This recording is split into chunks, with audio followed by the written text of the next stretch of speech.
నేటి మాట లోపల అంతర్దృష్టి యొక్క జ్ఞానం. పురాతన కాలంలో ప్రసిద్ధ రాజు జనకుడు భారతదేశంలోని మిథిలా ప్రాంతాన్ని పరిపాలించేవాడు. ప్రసిద్ధ ఇతిహాస రామాయణం ద్వారా ఆయన సీత తండ్రి అన్న విషయము మనందరికీ తెలుసుగా. అతనికి ఒక రోజు ఒక వింత కల వచ్చింది. ఒక శక్తివంతమైన రాజు అతని రాజ్యం మీద దాడి చేసి అంత నాశనం చేశారు.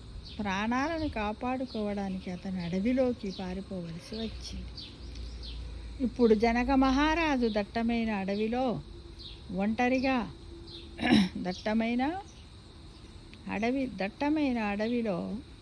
ఒంటరిగా ఉన్నాడు. యుద్ధం ఓడిపోయాడు. పరుగుతో అలసిపోయాడు. ఆకలితో ఉన్నాడు. అంత దట్టమైన అడవిలో అతనికి ఏమి దొరుకుతుంది? ఇలా కొన్ని రోజులు గడిపిన తర్వాత ఒకరోజు ఒక బాటసారి అతని పరిస్థితిని చూసి జాలిపడి అతనికి ఒక రొట్టె ముక్క ఇచ్చాడు. రాజు దానిని తినడానికి చెట్టు కింద కూర్చోగానే ఒక పెద్ద కాకి అకస్మాత్తుగా ఆ రొట్టె ముక్కను లాక్కుపోయింది. దానితో జనక మహారాజు గట్టిగా అరుస్తూ నిద్ర నుండి మేలుకొన్నాడు. ఇదంతా జనక మహారాజుకి ఎందులో వచ్చింది? కలలో వచ్చింది.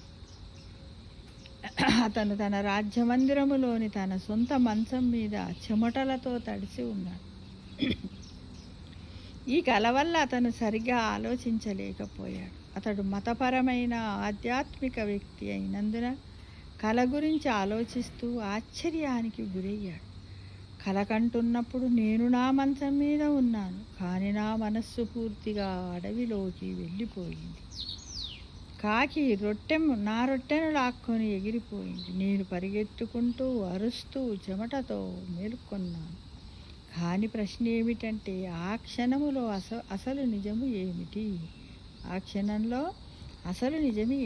నేను మంచం మీద పడుకున్నది నిజమా, లేక యుద్ధంలో ఓడిపోయి అడవిలో తిరగడం నిజమా?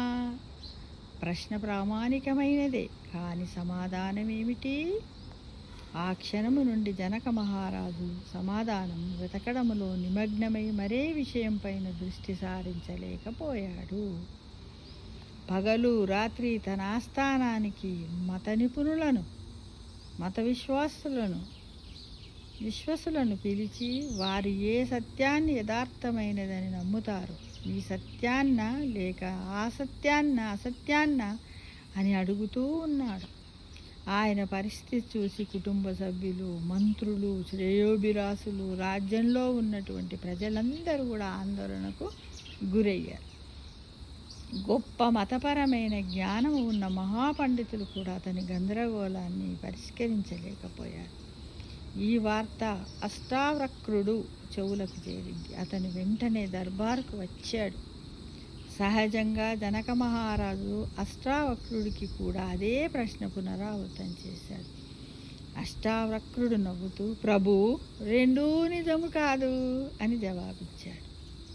జనక మహారాజు ఆశ్చర్యపోయాడు. ఇప్పటి వరకు ఆయన సంప్రదింపులు జరిపిన వారంతా రెండు పరిస్థితుల్లో కనీసము ఒకదానినైనా నిజమని వివరించి నిరూపించేందుకు ప్రయత్నించారు.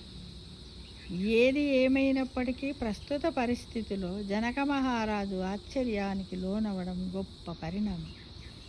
అష్టావక్రుడు తన అభిప్రాయాన్ని విపులీకరిస్తూ జనకునితో ఇలా అన్నాడు, చూడండి, మీరు కలలు కంటున్నప్పుడు మీ రాజ్యభవనములోనే ఉన్నారు, కాబట్టి ఆ క్షణములో అరణ్యాలో సంచరించడము నిజము కాదు. అంతేగా ఫ్రెండ్స్? అవునంటారా కాదంటారా? కామెంట్ బాక్స్లో పెట్టండి. అదేవిధంగా మీరు రాజభవనములో ఉన్నప్పటికీ ఆ సమయంలో మీ మనస్సు అడవిలో తిరుగుతుంది, కాబట్టి ఆ క్షణములో మీరు రాజభవనములో ఉన్నారన్నది కూడా నిజము కాదుగా. అంతేగా? జనక మహారాజు అతని ఉద్దేశాన్ని చక్కగా అర్థం చేసుకున్నాడు. కానీ ఇప్పుడు అతని ఉత్సుకత కొత్త మలుపు తీసుకుంది. ఏమిటది? అతను వెంటనే అలాంటప్పుడు నిజమేమిటి అని అడిగాడు. అష్టావక్రుడు, నిజమే, మీలోని దీర్ఘదర్శి అంటే మనస్సాక్షి ఈ రెండు సంఘటనలకు సాక్ష్యంగా ఉన్నాడు. అతనికి దేనితో సంబంధము లేదు అని చెప్పాడు. ఇది విన్న జనక మహారాజు తన జీవితానికి కొత్త దిశను కనుగొన్నట్లుగా ఆత్మ సాక్షాత్కారం పొందాడు. ఇప్పుడు అతనికి జీవితంలో ఒకే ఒక లక్ష్యం ఉంది. ఏది జరిగినా అతని జీవించి ఉన్నంత వరకు ఒక దీర్ఘదర్శినిగా అనుభూతి చెందాలి.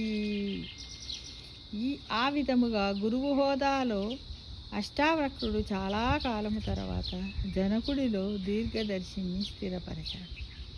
ఈ సమస్త అంశము అష్టావక్ర గీత పేరుతో చాలా ప్రసిద్ధి చెందింది. మానసిక వికాసంలో ఉన్నత శిఖరాలకు చేరుకోవాలంటే మనము కూడా జనక మహారాజుల ఉత్సాహంతో ఉండాలి. మనము దానిని సంపూర్ణంగా చేయలేకపోవచ్చు, కానీ క్రమముగా మనలోని సాక్షి అనే భావనను మేల్కొల్పాలి. మన దుఃఖాలు, సుఖాలు, ఎత్తుపల్లాలు, వస్తువులు, బంధువులు, మిత్రులు, శత్రువులు మాత్రమే కాదు, మన స్వంత భావాల హెచ్చుతగ్గులు కూడా పరాయివే అని అర్థం చేసుకోవాలి. వాటన్నింటిని చూసేందుకు మనం ప్రేక్షకులం మాత్రమే కాదు, మనము అవి కాదు. కాబట్టి వాస్తవం ఏమిటంటే లోపల లేదా వెలుపల కూడా మనపై ప్రభావం చూపే సంఘటనలు ఏమీ లేవు. మనస్సు హృదయానికి సాక్షిగా ఉన్నప్పుడు రెండు సంపూర్ణ సమకాలీకరణను పొందుతాయి. అప్పుడు చైతన్యం స్పష్టంగా ఉంటుంది, మంచితనము సహజంగా వ్యక్తమవుతుంది అని మనం అందరము ఈ కథ ద్వారా తెలుసుకోవాలి మిత్రము. సర్వే జనా సుఖినో భవంతు.